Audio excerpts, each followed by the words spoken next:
మనం బ్రహ్మ సంహితలో చివరి 2 శ్లోకాలు చదవాలి. 60 వరకు చదివాం. 61, 62 శ్లోకాలు మిగిలి ఉన్నాయి. ఇక్కడ బ్రహ్మకి కృష్ణుడు ఉపదేశం ఇస్తూ ఉన్నాడు. అందులో 3 శ్లోకాలు మనం చూసాం. శుద్ధ భక్తి చేయడానికి ఏం చేయాలి అనేది కృష్ణుడు చెప్పాడు. ఏమిటి? శాస్త్ర ప్రమాణం మరియు సదాచారం, తర్వాత అభ్యాసం అంటే సాధన ఉండాలి అనేది. ఇప్పుడు 61, 62 శ్లోకాలు చూద్దాం. 61వ శ్లోకం.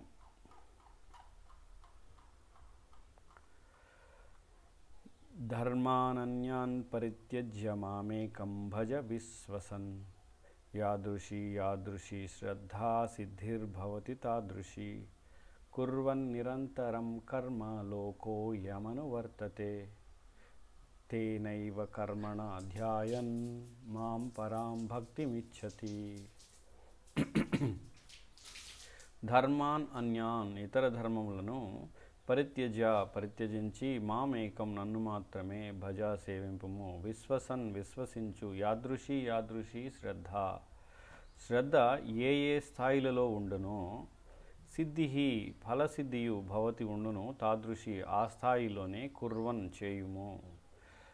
నిరంతరం సంతతము.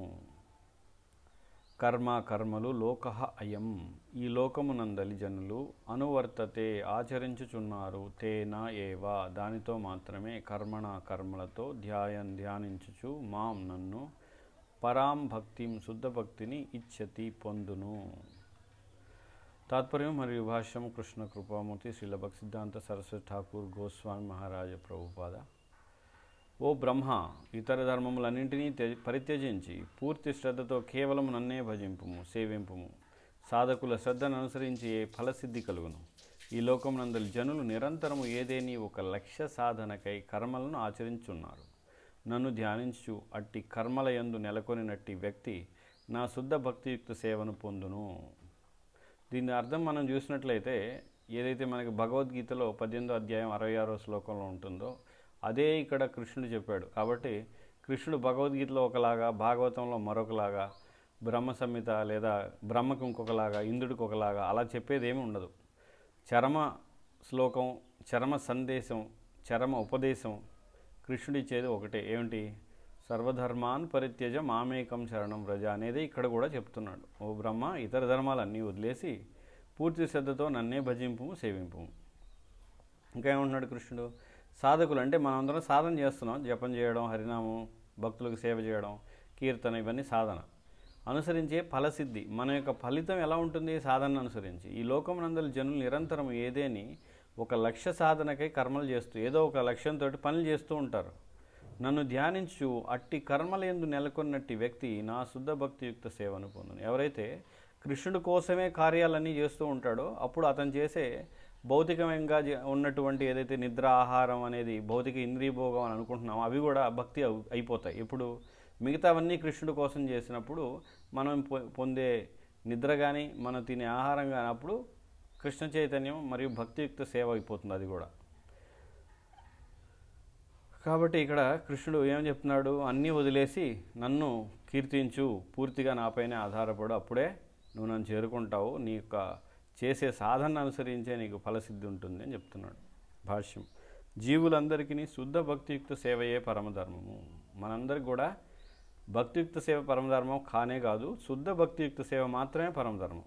ఎందుకంటే భక్తియుక్త సేవకి శుద్ధమైన దానికి తేడా ఉంది. భక్తియుక్త సేవ అంటే ఎవరు హరినామం చేసినా భౌతిక కోరికలు మనలో ఉన్నా కూడా అది భక్తి అవుతుంది.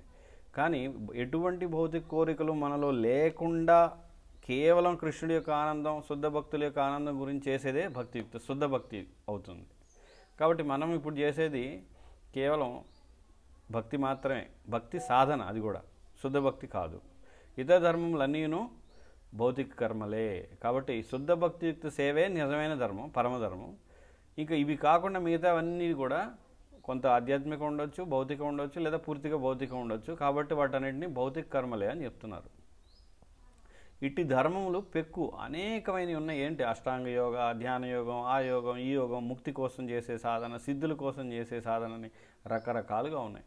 ఉదాహరణకు నిర్వాణ ప్రాప్తికై నిర్విశేష బ్రహ్మజ్ఞాన ధర్మము, అంటే నిర్విశేష బ్రహ్మంలో కలవడం కోసం చేసే ఒక సాధన. కైవల్య సిద్ధికై అష్టాంగ యోగ ధర్మము, ఐహిక సుఖ ప్రాప్తికై పూర్వమీమాంస. పూర్వమీమాంస అంటే ఏం లేదు, అంటే వేదాల్లో పూర్వమీమాంస ఉత్తరమీమాంస అనే దాంట్లో చివరిలో వేదాల్లో ఏంటి, ఒక భాగంలో చాలా పెద్ద భాగంలో ఏముంటాయి, కర్మకాండ ఉంటుంది. అంటే ఈ యజ్ఞం చేస్తే ఇది వస్తుంది, ఇది చేస్తే భార్య వస్తుంది, అది చేస్తే ధనం వస్తుంది, ఇది చేస్తే పదవి వస్తుంది, ఇవంతా కూడా ఉంటాయి. ఐహిక సుఖ ప్రాప్తికై పూర్వమీమాంస ధర్మము. కర్మజ్ఞానమునకు సంబంధించిన వైదిక కామ్య కర్మ రూప జ్ఞాన మరియు యోగ ధర్మము. అంటే కర్మజ్ఞానం, కర్మ చేసేటువంటిది, జ్ఞానయోగం, కర్మయోగం, ఇవన్నీ కూడా అట్లే. శుష్క వైరాగ్య యోగ ధర్మము, అంటే వైరాగ్యంతో ఏదైతే యోగం, అంటే బ్రహ్మజ్యోతిలో కలవడం, నిర్విశేష బ్రహ్మంలో కలవడం కోసం వైరాగ్యం, అంటే శంకరాచార్య చేసేది అదే. ఎందుకని, శంకరాచార్య దగ్గర ఎవరైనా శిష్యరికం చేయాలంటే సన్యాసం తీసుకోవాలి మొదట, అప్పుడే ఆయన ఉపదేశం ఇస్తారు. లేదంటే ఇంకా మనం అంటే పరతత్వాన్ని పొందే అవకాశం లేదని ఆయన వాదన. ఎందుకంటే అది అంత అద్వైతం కనుక, పరతత్వంలో గెలిచిపోవాలంటే నీకు భార్య పిల్లలు ఉంటే నువ్వు రెండుగా, అంటే వాళ్ళని వేరుగా నువ్వు వేరుగా నిన్ను నువ్వు చూసుకుంటే నువ్వు పరతత్వం ఎలా పొందగలవు? కాబట్టి వైరాగ్యం ఉండాలని సన్యాసం తీసుకుంటేనే బోధిస్తారు. కాబట్టి అది శుష్క యోగ ధర్మం. ఇవన్నీ కూడా ఉదాహరణలు అనమాట. ఇవన్నీ కూడా భౌతికమైనవే అని చెప్తున్నారు ఇక్కడ. అది ఇక్కడ మనం అర్థం చేసుకోవాల్సింది. కేవలం కృష్ణుడి యొక్క ఆనందం కోసం, శుద్ధ భక్తుల యొక్క ఆనందం కోసం చేసేటువంటి కార్యాలే శుద్ధ భక్తి. అవి కాకుండా ఇంక ఎటువంటి కోరిక మన హృదయంలో ఏ చిన్న కోరిక ఉన్నా కూడా అది శుద్ధ భక్తి కాదు. శ్రీకృష్ణుడు తెలిపినట్లు ఈ వివిధ ధర్మముల నుండి విముక్తుడవై శ్రద్ధతో భక్తి ధర్మమును అవలంబించి నన్ను భజింపుము. నా యందలి నిశ్చల శ్రద్ధయే విశ్వాసం అనబడును. కాబట్టి కృష్ణుడి పట్ల ఎటువంటి నిశ్చలం అంటే చెలించినటువంటి శ్రద్ధే విశ్వాసం. ఆ విశ్వాసమే నెమ్మదిగా శుద్ధమై క్రమముగా నిష్ఠ, రుచి, ఆసక్తి, భావ అని ఉత్తరోత్తరముగా పరివర్తనం చెందుతుంది. కాబట్టి తర్వాత ఉత్తరోత్తరం అంటే తర్వాత ఏమవుతుంది, మన కృష్ణుడి పట్ల ఉన్న విశ్వాసం నిష్ఠగా మారుతుంది, నిష్ఠ నుండి రుచికి. ఇవన్నీ మనం చెప్పుకున్నాం. నవిధ భక్తి దశలు, 9 దశల్లో నిష్ఠ, రుచి, ఆసక్తి, భావ, తర్వాత ప్రేమ. అధికమగు శ్రద్ధను అనుసరించి అధికమగు సిద్ధి లభించును. కాబట్టి మనకి సిద్ధికి అంటే ప్రయోజనం ఏదైతే ఉందో కృష్ణ ప్రేమ, సంబంధ అవిధేయ ప్రయోజనం గురించి మనం మాట్లాడుకుంటున్నాం నిన్నటి శ్లోకాల్లో కూడా. కాబట్టి ప్రయోజనం ఏదైతే ఉందో అది కృష్ణ ప్రేమ. ఆ కృష్ణ ప్రేమకి దగ్గరగా వెళ్తూ ఉంటాం ఎంత మన శ్రద్ధ పెరుగుతున్న కొద్దీ. మరియు నిరంతరము భక్తి అందే నెలకొని ఉండు వానికి భౌతిక కార్య నిర్వహణము ఎట్లు సాధ్యపడును? ఎప్పుడు భక్తిలోనే ఉండేవాడికి భౌతిక కార్యం చేయడం అనేది కుదరని పని. సమాజమును దేహమును విడిచిన పిదప ఈ భక్తి సిద్ధి ఎట్లు లభించును అని ఎవరైనాను ప్రశ్నింపవచ్చును. కాబట్టి ఎప్పుడు భక్తిలో ఉంటే భౌతిక కార్యాలు ఎలా చేస్తారు, సమాజం దేహాన్ని విడిచిన తర్వాత భక్తి సిద్ధి ఎలా లభిస్తుందని ఎవరైనా ప్రశ్న అడగవచ్చు. ఈ సందేహంలో పూర్తి నిర్మూలనకై భగవానుడు ఇట్లు తెలుపుచున్నాడు. కాబట్టి ఈ ప్రశ్నలకు సమాధానం ఏమని చెప్తున్నాడు, కర్మలను ఆచరించుట చేతనే ఈ జగత్తు యొక్క మనుగడ కొనసాగుచున్నది. నన్ను ధ్యానించు, నీ కర్మలను కొనసాగింపు. దానివలన కర్మల యొక్క కర్మత్వము నష్టమగును. అప్పుడు అవి భక్తియుక్త సేవలగును. కాబట్టి మనం ఇక్కడ ఏదో ఒక లక్ష్యంతో ఏదో ఒక పని చేయకుండా కూర్చోలేము. కాబట్టి ఆ పనులన్నీ కూడా భౌతిక కార్యాలుగా ఉంటున్నాయి. కాబట్టి నన్ను ధ్యానించుతూ అంటే ఏంటి, కృష్ణుని ధ్యానించడం అంటే ధ్యానయోగం మనం చేయలేం కనుక ధ్యానించే విధానం ఏంటంటే హరినామ సంకీర్తన, జపం చేయడం, కీర్తన చేయడం ద్వారా క్రమక్రమంగా ధ్యానించే స్థితికి వెళ్ళినప్పుడు దానివలన కర్మల యొక్క కర్మత్వం అంటే ఏంటి, పాపపుణ్యాలు అనేవి కర్మత్వం, ఆ పాపపుణ్యాలు అనేవి నష్టమవుతాయి. అంటే పాపపుణ్యాలు లేకుండా పూర్తిగా మన కార్యాలు దివ్యమైన అవుతాయి. అప్పుడు అవి భక్తియుక్త సేవలు అవుతాయి అని కృష్ణుడు చెప్తున్నాడు. కాబట్టి కర్మ చేయకుండా ఉండలేము. అందుకే భక్తి అంటే సేవ చేస్తూ ఉండడం. సేవ అంటే కర్మ ఉండాలి, కానీ అది ఎవరి కోసం, కృష్ణుడు ఆనందం కోసమే ఉండాలి. మన ఆనందం కోసం కొంచెం కూడా అందులో ఉండకూడదు. అలా ఉంటే అది శుద్ధ భక్తి కాదు. మానవుని జీవిత నిర్వహణము శారీరక, మానసిక, సామాజిక కర్మల వలన జరుగును. కాబట్టి మన జీవితం ఎలా కొనసాగుతుంది, శారీరక మరియు మానసిక, సామాజిక కర్మలు ఉంటాయి. అంటే సమాజంలో కొన్ని చేసే, ఉదాహరణకి పెళ్ళి అలాంటివి సమాజం అంతటితో చేస్తుంటాం. మానసికలు అంటే మానసిక కర్మ ఏంటి, మన మనసులో రేపు నేనేం చేయాలి, ఎలా తినాలి, ఎక్కడ ఉండాలి, ఏం పని చేయాలి అనేది మనసులో ఆలోచిస్తూ ఉంటాం. శారీరక కర్మ అంటే మలమూత్ర విసర్జన, ఆహారం తినడం, శ్వాస పీల్చుకోవడం, మైదునం లాంటి ఇత్యాది కర్మలు శరీరంతో చేస్తూ ఉంటాం. అవి లేకపోతే ఈ నిర్వహణ ద్వారా మన యొక్క ఏమవుతుంది, జీవితం కొనసాగుతుంది. ఇవి లేకుండా జీవితం కొనసాగదు. భోజనము, ఆసనము, నడుచుట, విశ్రాంతి, నిద్ర శరీర పరిశుభ్రత, వస్త్రధారణం మున్నగు శారీరక కర్మలు, ఇవన్నీ కూడా శారీరక కర్మలు. చింతన, స్మరించుట, ధారణ చేయుట, విషయలబ్ధి అంటే ఏం దొరుకుతుంది ఏంటని విషయలబ్ధి, సుఖ దుఃఖానుభవములు మున్నగువే మానసిక క్రియలు, మనసుతో చేసేవి ఇవి. వివాహము, ప్రజాధర్మ పాలనము, భ్రాతృత్వం అంటే సోదరులు, యజ్ఞంలో పాల్గొనుట, ఆహుతులను ఇచ్చుట, ప్రజోపయోగం కొనకై బావులను చెరువులను త్రవ్వించుట, ఇతరులతో సత్సంబంధములను కలిగి ఉండుట, అతిథి మర్యాదలు నెరపుట, పౌర విధులను నిర్వహించుట, వారి వారి యోగ్యతలను అనుసరించి ఇతరులను ఆదరించుట మున్నగునవే సామాజిక కర్మలు. కాబట్టి ఇక్కడ ఏంటి, శారీరక, మానసిక, సామాజిక కర్మలకి అనేక ఉదాహరణలు అనేవి ఇక్కడ ఇవ్వబడ్డాయి. జనులు తమ భోగానుభవములకై ఈ సమస్త కర్మలను ఆచరించినచో వాటిని కర్మకాండలు అంటారు.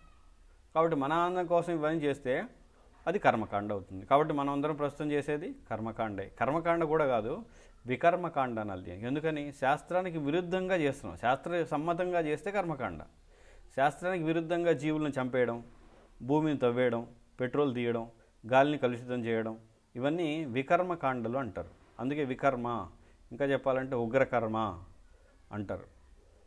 ఈ కర్మల ద్వారా జ్ఞానప్రాప్తికై ప్రయత్నించినచో దానిని జ్ఞానయోగము లేక కర్మయోగము అని అందు. జ్ఞానం కోసం అయితే జ్ఞానం, కర్మ చేయడం కోసం అయితే కర్మయోగం అని చెప్తూ ఉంటారు. ఈ కర్మల ద్వారా జ్ఞానం పొందడం కోసం ప్రయత్నిస్తే జ్ఞానయోగం అని, అదే ఒక ఫలితాన్ని పొంది దాన్ని భోగించడం లేదా భగవంతుడికి కొంత అర్పించడం చేస్తే అది కర్మయోగం. ఈ కర్మలన్నింటినీ భక్తి సాధన రూపములుగా చేసినచో దానిని జ్ఞానభక్తి యోగం అంటారు. ఇవన్నింటిని కూడా భక్తి సాధనగా ఎలా చేయగలం, కృష్ణుడి కోసం ఎప్పుడైతే చేస్తాం అప్పుడు జ్ఞానభక్తి. మనం చూస్తే జరిగిన శ్లోకంలో జ్ఞాన మరియు భక్తి ద్వారా మనం పరమసత్యాన్ని పొందవచ్చు అని చెప్పుకున్నాం. ఇక్కడ చెప్పేది జ్ఞానభక్తి యోగం అంటే అది. అంటే ఏంటి, శుద్ధ భక్తి గురించి చెప్తున్నారు. కానీ పవిత్రమైన ఉపాసనల సిద్ధాంతములపై ఆధారపడిన కర్మలను భక్తి మార్గంలో అంటారు. పవిత్రమైన ఉపాసన అంటే ఏంటి, ఉపాసన అంటే ఎవరైనా చేయొచ్చు, దేవతను కానీ భగవంతుని కానీ. కానీ ఇక్కడ పవిత్రమైన ఉపాసన అంటే కృష్ణుడి గురించి, సిద్ధాంతంపై ఆధారపడి చేసే కర్మల్ని భక్తి మార్గం అంటారు. అంటే కృష్ణుని ఉపాసిస్తాం మనం, కృష్ణోపాసన చేస్తాం. అంటే కృష్ణుని కీర్తించడం, జపించడం, ఆయన్ని నివేదించడం, ఆయన్ని ఆరాధించడం, ఆయన గురించి తలచడం, ఇవన్నీ.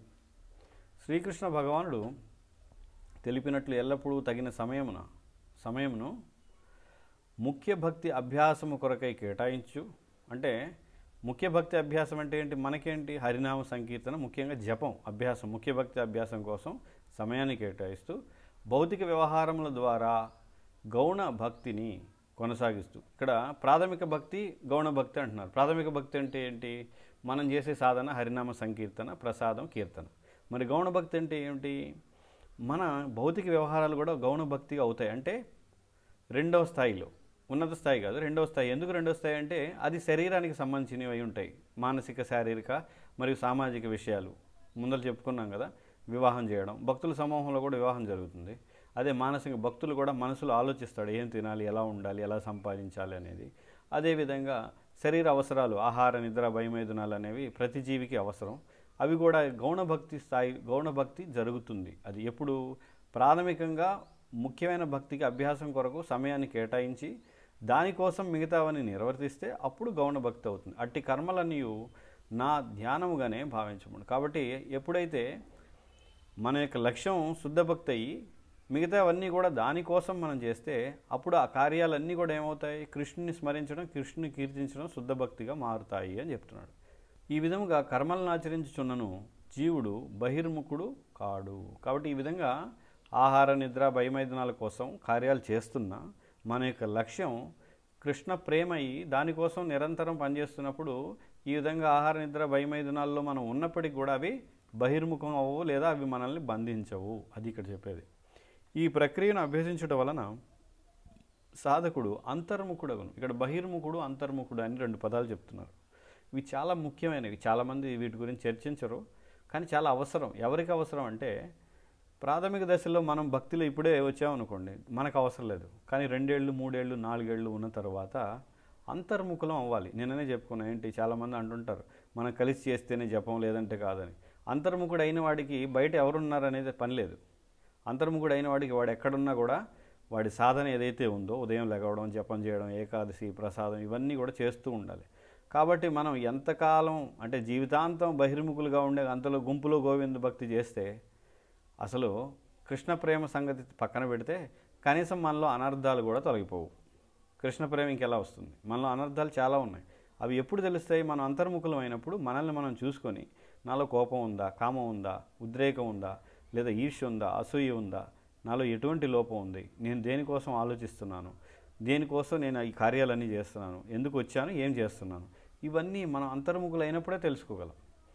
ఈ విషయమే ఈశోపనిషత్తులో ఇట్లు వర్ణింపబడింది. ఈశావశ్యమిదం సర్వం యత్కించ జగత్యాం జగత్ తేన త్యక్తేన భుంజీద మాగృధ కశ్యస్విద్ధనం. ఎందుకని అంతర్ముఖుడు అయినప్పుడే ఇది అర్థం చేసుకుంటాడు. అంటే అన్నీ కృష్ణుడివే కదా, నాదేమీ లేదు కదా, కాబట్టి నేనెందుకు దీన్ని భోగించాలి, ఈమె నా భార్య ఎలా అవుతుంది, అవ్వదు, నా కొడుకులు లేరు ఇక్కడ, నాకు ధనం లేదు, నాకు ఐశ్వర్యం లేదు, నాదంటూ ఏదీ లేదు, శరీరమే నాది కాదు, భౌతిక ప్రకృతి ద్వారా కృష్ణుడి యొక్క కృప ద్వారా లభించింది అనే విధమైన చైతన్యానికి వస్తాడు అంతర్ముఖుడైతే. కానీ బహిర్ముఖులమైన మనం ఏమనుకుంటాం, ఇది నాది, నా భార్య, నా ఇల్లు, నా ధనం అనేటువంటి ఆలోచనలో ఉంటాం. ఈ విషయమున భాష్యకారులు శ్రీల భక్తి వినోద ఠాకూర్లు ఇట్లు పలుకుచున్నారు.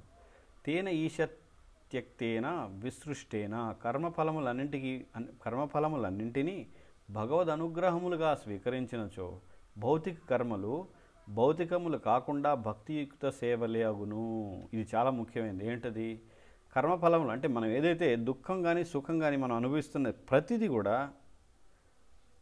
అంటే కృష్ణుడి యొక్క అనుగ్రహంగా మనం స్వీకరిస్తే, అంటే అది దుఃఖమైనా కూడా ఆయన అనుగ్రహం, దుఃఖం అనుభవిస్తున్నాను, ఆయన అనుగ్రహం, సుఖాన్ని అనుభవిస్తున్నాను, ఈ రెండింటిని కూడా సమానంగా చూస్తూ అంతా కృష్ణుడి అనుగ్రహంగా చూస్తే అప్పుడు భౌతిక కర్మలు ఏవైతే ఉన్నాయో, భౌతిక కార్యాలు, అవి భౌతికంగా అవ్వవు, అదంతా కూడా భక్తియుక్త సేవ అవుతుంది. అలా అని చెప్పేసి అంతా కృష్ణుడి అనుగ్రహమే అని చెప్పి మనం పూర్తిగా ఒక ఉద్యోగంలో ఉండి ఉగ్రకర్మ చేసేటువంటి వైన్ షాపులో పనిచేస్తూ వచ్చేదంతా కూడా కృష్ణుడి కృపే అనుకొని అలా చేయకూడదు. మళ్ళీ అంటే పూర్తిగా శాస్త్రవిరుద్ధమైన కార్యాల్లో ఉంటూ కృష్ణుడి కృపగానే భావిస్తున్నాను అని అనకూడదు. మళ్ళీ అటువైపు పూర్తిగా వ్యతిరేక దిశలో వెళ్ళకూడదు అన్నమాట. కాబట్టి మనం చేసే కార్యాల్లో తప్పుడు కార్యాలు, శాస్త్రవిరుద్ధమైన కార్యాలు లేకుండా చూసుకోవాలి.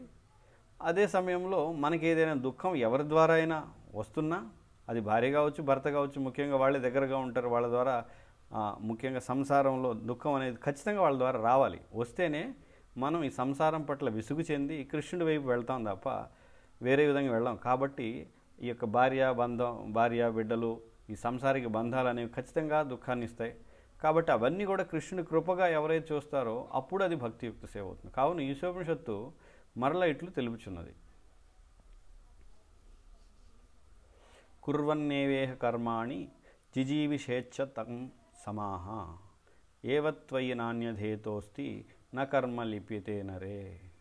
భౌతిక కర్మలను పై విధంగా ఆచరించినచో మానవుడు వందల కొలది సంవత్సరములు జీవించినను కర్మబద్ధుడు కాడు అని చెప్తుంది. ఏంటి? ఏ విధంగా? అన్నీ కూడా కృష్ణుడివే అని తెలుసుకొని కృష్ణుడి యొక్క సేవలో వాడితే వందల కొలది సంవత్సరాలు ఇక్కడ భూమి మీద మనం శరీరం తీసుకొని ఉన్న కర్మకి బందీలు అవ్వము. జ్ఞానపక్షమున పై రెండు మంత్రములకును కర్మఫల త్యాగము అని అర్థం. అంటే జ్ఞానం దృష్టితో చూస్తే ఏమవుతుంది? కర్మఫలాన్ని త్యజించడం అని అంటున్నారు. కానీ భక్తి మార్గ దృష్టిలో కర్మలను భగవదర్పణం చేయుట ద్వారా కృష్ణ కృప ప్రాప్తమగునని అర్థం. కానీ భక్తియుక్త సేవలో ఏం చేస్తాం? ఇదంతా కూడా కృష్ణుడి యొక్క కృపగా చూస్తాం, కాబట్టి కృష్ణుడికి అర్పిస్తాం వీటిని. మిగతా జ్ఞాన దృష్టిలో ఇదంతా కూడా భగవంతుడిదే అని చూసి వదిలేస్తారు, వాళ్ళు వాడేసుకుంటారు. కానీ భక్తులు ఏం చేస్తారు? చూసి వదిలేయకుండా వీటిని కృష్ణుడికి అర్పిస్తారు. అర్పించి మిగిలిన దాన్ని ప్రసాదంగా స్వీకరిస్తారు. ఈ అర్చన మార్గమునందు భౌతికములైన కర్తవ్య కర్మలన్నింటినీ భగవద్ ఉపాసనలుగా భావించి చేయవలను. ఈ అర్చన మార్గం అంటే ఈ హరినామ సంకీర్తన, ఇదంతా అర్చన మార్గం.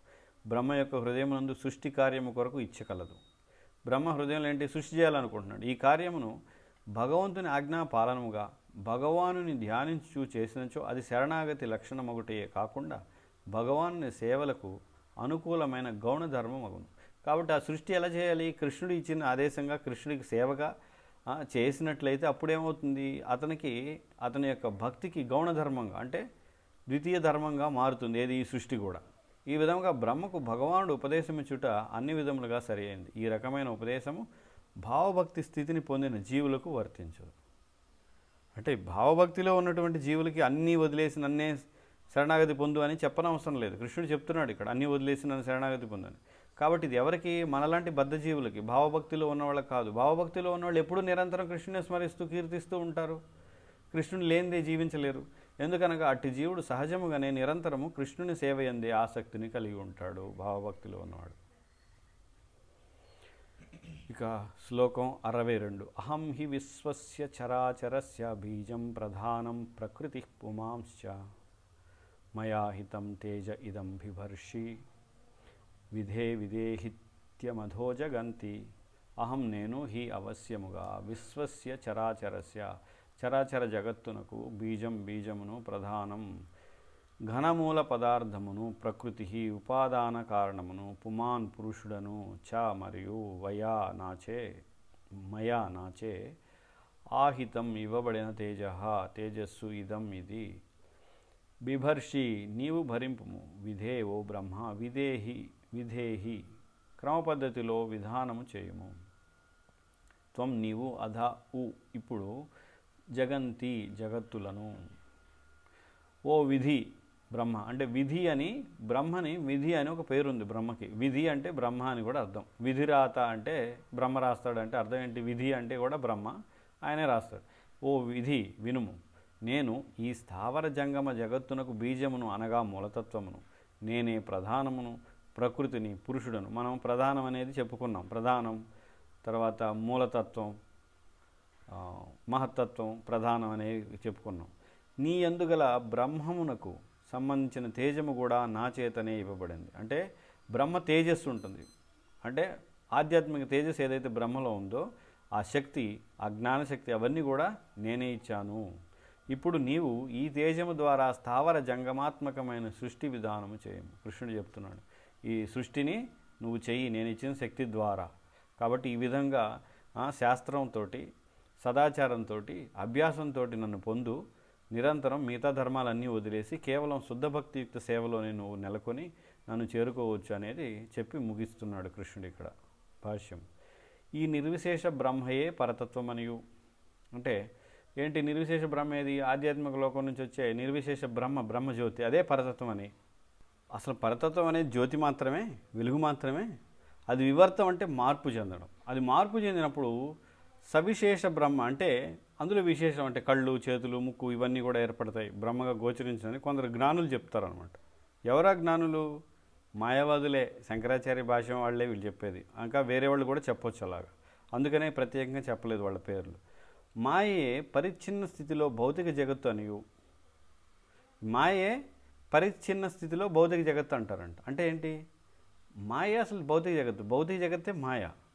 కాబట్టి మనం మాయలో ప్రత్యేకంగా వచ్చామంటే మనం అలా భావిస్తున్నాం కాబట్టి వచ్చాం. మాయ లేదు అంటే నిజంగా ఈ మాటలు ఇవన్నీ కూడా మాటలు గారడే చేస్తే మాయవాదం నిజమని అనిపిస్తుంది మనకి. అపరిచ్ఛిన్న స్థితిలో నిర్విశేష బ్రహ్మ అని వారి అభిప్రాయం. అంటే పరిచ్ఛిన్న స్థితి అంటే ఇది ఎప్పుడైతే విడివిడిగా మన దృష్టి వేరువేరుగా ఎప్పుడైతే చూస్తున్నామో అదే భ్రమ, మాయ. ఎప్పుడైతే వేరుగా చూడమో అదే పరబ్రహ్మం. అంటే మాయ అంటూ ఉందా అంటే ఉంది, ఉందని నువ్వు అనుకుంటే ఉంది, లేదనుకుంటే లేదు. కాబట్టి మాయ ఎక్కడుంది? ఎక్కడ లేదు, అంతా బ్రహ్మమే నువ్వు చూడగలిగితే. కాబట్టి ఈ విధమైన మాటల గారడి జరుగుతుంది. అంటే బహుశా చాలామందికి ఎవరైతే వింటున్నారో ఇప్పుడు నేనేం చెప్తున్నానో ఎవరికి అర్థమైపోయి ఉండొచ్చు.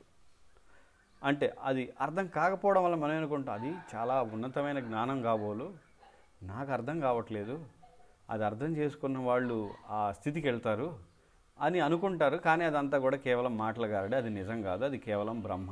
అదే పరిచ్ఛిన్న స్థితి, అపరిచ్ఛిన్న స్థితి, ఇవన్నీ కూడా రకరకాల పదాలని కనిపెట్టారు ఎవరు? శంకరాచార్య.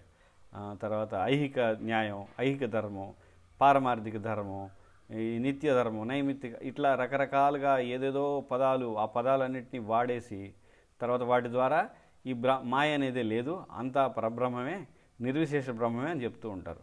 బ్రహ్మమే మూల బింబము మరియు ఈ భౌతిక జగత్తు దాని ప్రతిబింబము అని వాళ్ళు చెప్తుంటారు. లేక ఇది అంతయు జీవుని భ్రమయనియో వారు భావిస్తూ ఉంటారు.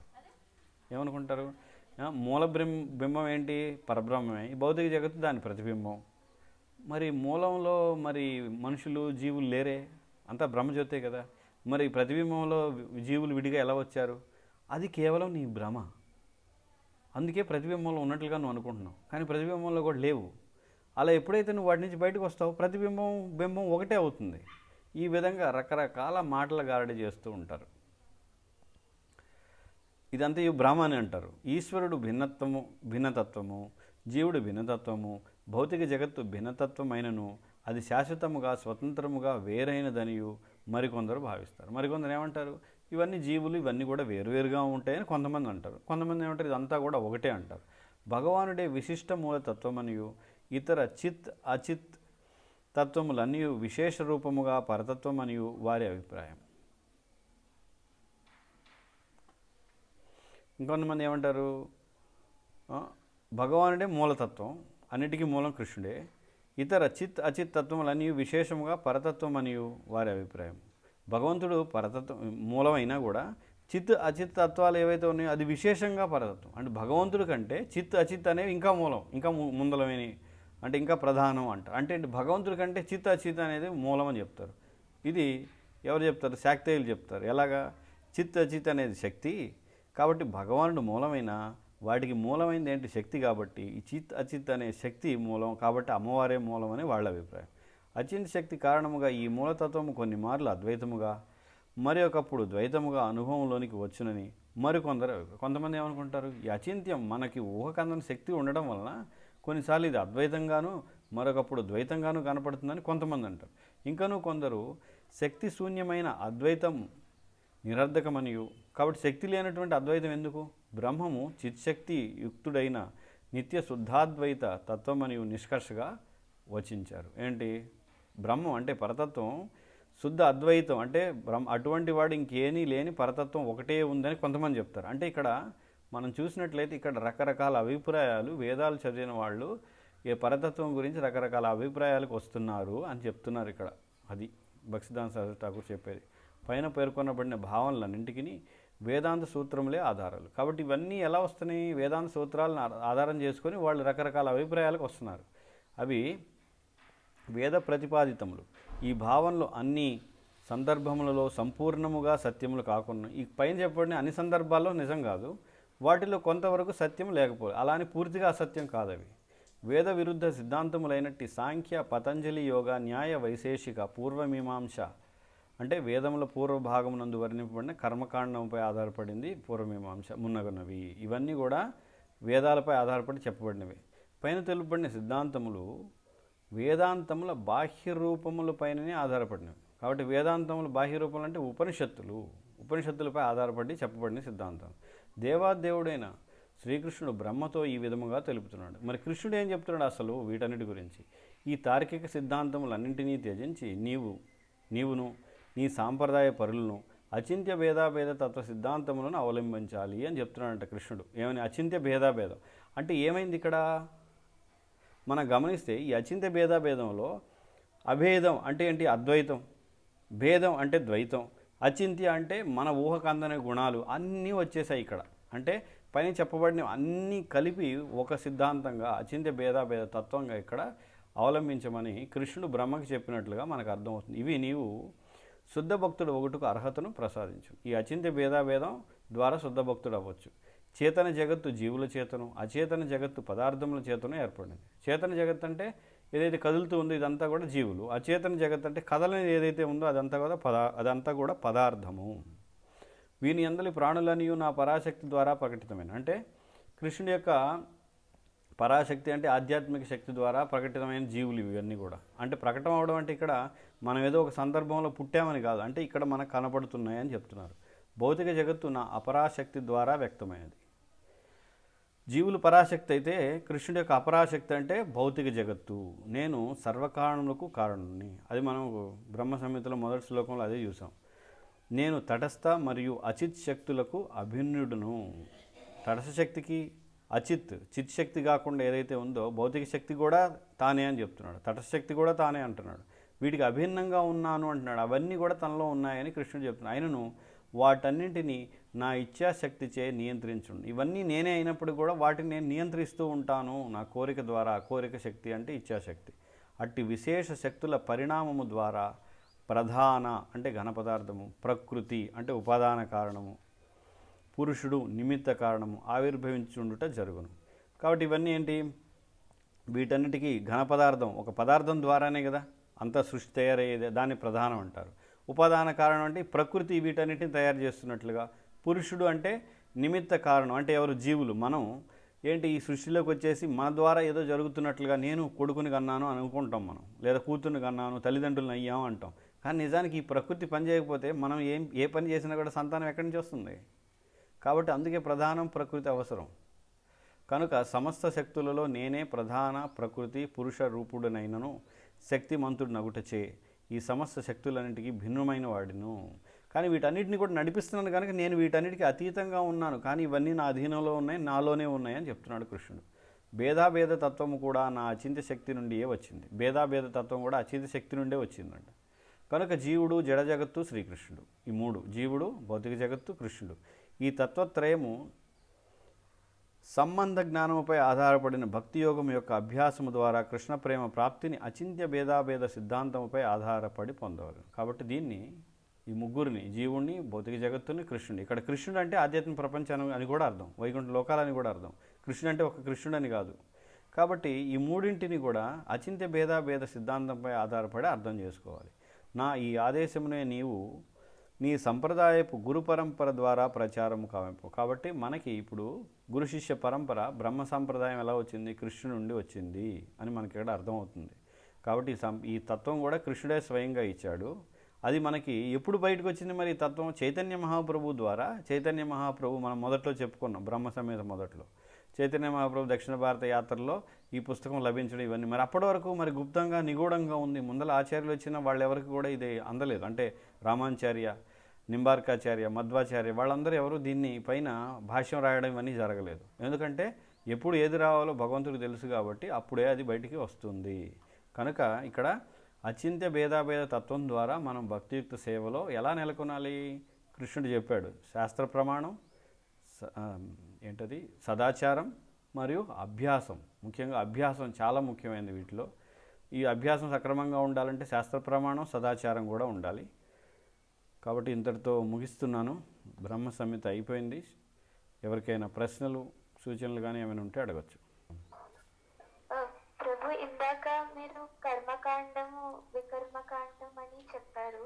అయితే ప్రస్తుతం మనం అందరం చేస్తున్నవి ఇలా ఇంజనీర్, డాక్టర్, ఇవన్నీ వికర్మకాండం కింద వస్తాయా? దాదాపుగా అంతే. ఎందుకంటే వికర్మకాండ లేదా వికర్మ అనొచ్చు. వికర్మకాండం అనేది ఊరికే నేను అన్నాను, కానీ వికర్మ అంటే శాస్త్ర విరుద్ధమైన కార్యాలు, కర్మలు వికర్మ. వికర్మ అంటే ఏంటి?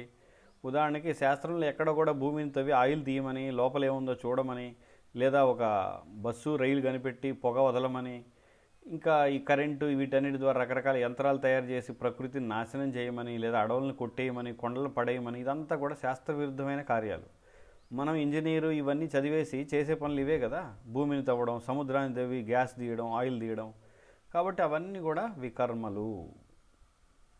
అలా కాకుండా ప్రకృతిని ఏమి నాశనం చేయకుండా ఉండేటువంటి, ఉదాహరణకి మనకు భాషలు ఉన్నాయి, సంస్కృత భాష నేర్పించడం, అదేం వికర్మ కాదు. సంస్కృతం పండితుడు అవ్వడం, లేదా సంస్కృతం బోధించడం, శాస్త్రాన్ని బోధించడం వికర్మ కాదు.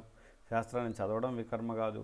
వ్యవసాయం చేయడం, అది కూడా అంటే ఈ రసాయనాలు లేకుండా సహజంగా వ్యవసాయం చేయడం ప్రకృతి సహజం, అవి వికర్మలు కావు. కానీ ప్రకృతిని నాశనం చేసే రసాయనాలతో చేసే వ్యవసాయం కూడా వికర్మ.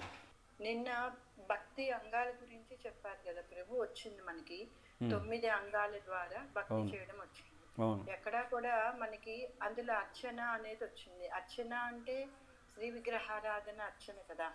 అది టెంపుల్స్ లో జరుగుతుంది, లేదా ఇళ్లలో అది దానికి ఏమంటారు, అర్హత కలిగిన వాళ్ళు చేస్తారు. అర్చన చేయాలి అంటే టెంపుల్స్ లో చేస్తారు. టెంపుల్స్ అనేది మనకి కట్టమని చెప్పలేదు కదా అన్నారు. మరి ఆచార్యులు పెద్ద పెద్ద టెంపుల్స్ కట్టించారు కదా ప్రభు. అవును, ఇదివరకటి రోజుల్లో కట్టించారు, ఇప్పుడు కూడా కట్టిస్తున్నారు. మరి ఎందుకని ఆచార్యులు అటువంటి అభిలాషను కలిగి ఉంటారు? అంటే ప్రచార కేంద్రాల కింద ఉపయోగపడతాయనా అవి? అవును, అంతే. ప్రచారానికి ఒక ఉదాహరణగా నిలపాలి కదా. ఇప్పుడు అర్చన అంటే మనం ఇళ్లలో మన చిత్రపటానికి చేసేది కూడా అర్చనే. కృష్ణుడి కోసం వండి నైవేద్యం ఎవరికి పెడతాం? చిత్రపటానికి. అది అర్చన కాదా? మరి చిత్రపటానికి చేసే ఆరతి అర్చన కాదా? అది కూడా అర్చనే. కానీ మరి మందిరాలు ఎందుకంటే, మందిరాలు ప్రభుపాద కూడా కట్టారు. ఎందుకని? అసలు నిజమైన భక్తి గోలోకంలో ఆధ్యాత్మిక ప్రపంచంలో భగవంతుడికి సేవలు ఎలా జరుగుతాయో మనకు చూపించాలి కాబట్టి విగ్రహం ఇవన్నీ కూడా ఈ విధానంలో భగవంతుడికి ఇలా సేవ చేయాలని చూపించడం కోసం మనకు అవి ఏర్పాటు చేశారు. అంతేగాని అలా అని ప్రతి ఒక్కళ్ళు గుడి కట్టేయమని ఎక్కడ చెప్పలేదు, అందులో అది లేదు కూడా. కానీ గుడి అది అవసరం. ఎందుకు అవసరం అంటే మనకి నేర్పించడం కోసం అవసరం కాబట్టి ఆచార్యులు కట్టడం జరిగింది, ఇప్పుడు కూడా కడుతూనే ఉన్నారు. కానీ అది కూడా ఎంత అవసరమో అదే చేయాలి. కానీ ఇప్పుడు చాలామంది ఏం చేస్తున్నారు, గుడి ఒక వ్యాపారం లాగా చేసుకొని గుడి కడుతున్నామని డొనేషన్లు కలెక్ట్ చేయడం, వాళ్ళ విలాసాల కోసం వాడుకోవడం, వాళ్ళ స్వార్థం కోసం ఒక టెంపుల్ ప్రెసిడెంట్గా, జీబీసీగా, ఇంకేదో ఒక పెద్ద వ్యక్తిగా చలామణి అవ్వడం కోసం ఎక్కువ మంది గుళ్ళు కట్టడం, గుడికి మేనేజ్ చేయడం, ఇవన్నీ రకరకాలుగా జరుగుతూ ఉన్నాయి. ఎందుకంటే ఇప్పటికి చాలా గుళ్ళు కట్టేశారు కాబట్టి ఇక మీద అవసరం లేదనేది నేను చెప్తున్నాను. అంటే మనము పాత గుడులని పునరుద్ధరించి అయ్యే ప్రచార కేంద్రాల కింద ఉపయోగించుకుంటే అది సబబేనా ప్రభు? అది ఎలా అయినా చేయొచ్చు. పాత గుళ్ళల్లో మనం ఇప్పుడు రామాలయాలు ఉన్నాయి, శివాలయాలు ఉన్నాయి, ఎన్నో ఆలయాలు, ప్రదేశాలు ఉన్నాయి. మనం అక్కడికి వెళ్ళి కీర్తన చేసుకొని ప్రచారం చేసుకోవచ్చు, మన కృష్ణ కథ చెప్పుకోవచ్చు. ప్రాబ్లం ఏముంది? ప్రభు, ఇందాక మీరు కర్మకాండము వికర్మకాండం అని చెప్పారు. అయితే ప్రస్తుతం మనం అందరం చేస్తున్నవి ఇలా ఇంజనీర్, డాక్టర్ ఇవన్నీ వికర్మకాండం కింద వస్తాయా? దాదాపుగా అంతే. ఎందుకంటే వికర్మకాండ లేదా వికర్మ అనొచ్చు. వికర్మకాండం అనేది ఊరికే నేను అన్నాను, కానీ వికర్మ అంటే శాస్త్ర విరుద్ధమైన కార్యాలు, కర్మలు వికర్మ. వికర్మ అంటే ఏంటి? ఉదాహరణకి శాస్త్రంలో ఎక్కడ కూడా భూమిని తవ్వి ఆయిల్ తీయమని, లోపల ఏముందో చూడమని, లేదా ఒక బస్సు రైలు కనిపెట్టి పొగ వదలమని, ఇంకా ఈ కరెంటు వీటన్నిటి ద్వారా రకరకాల యంత్రాలు తయారు చేసి ప్రకృతిని నాశనం చేయమని, లేదా అడవులను కొట్టేయమని, కొండలను పడేయమని, ఇదంతా కూడా శాస్త్ర విరుద్ధమైన కార్యాలు. మనం ఇంజనీరు ఇవన్నీ చదివేసి చేసే పనులు ఇవే కదా. భూమిని తవ్వడం, సముద్రాన్ని తవ్వి గ్యాస్ తీయడం, ఆయిల్ తీయడం. కాబట్టి అవన్నీ కూడా వికర్మలు.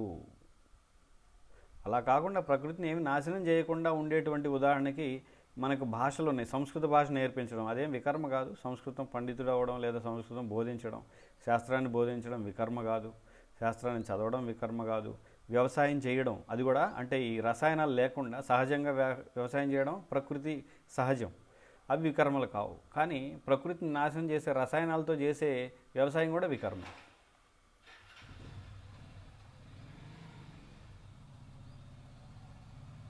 హరే కృష్ణ. ఇంకెవరికైనా ఏమైనా ఉన్నాయా?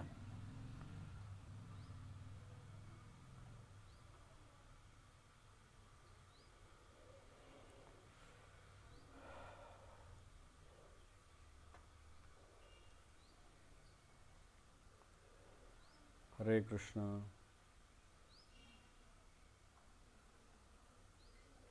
ఎవరికైనా ఏమైనా ప్రశ్నలు, సూచనలు కానీ లేకపోతే ముగిద్దాం. శ్రీ బ్రహ్మ సంహిత కీ జై. శ్రీల భక్తిసిద్ధాంత సరస్వతి ఠాకూర్ కీ జై.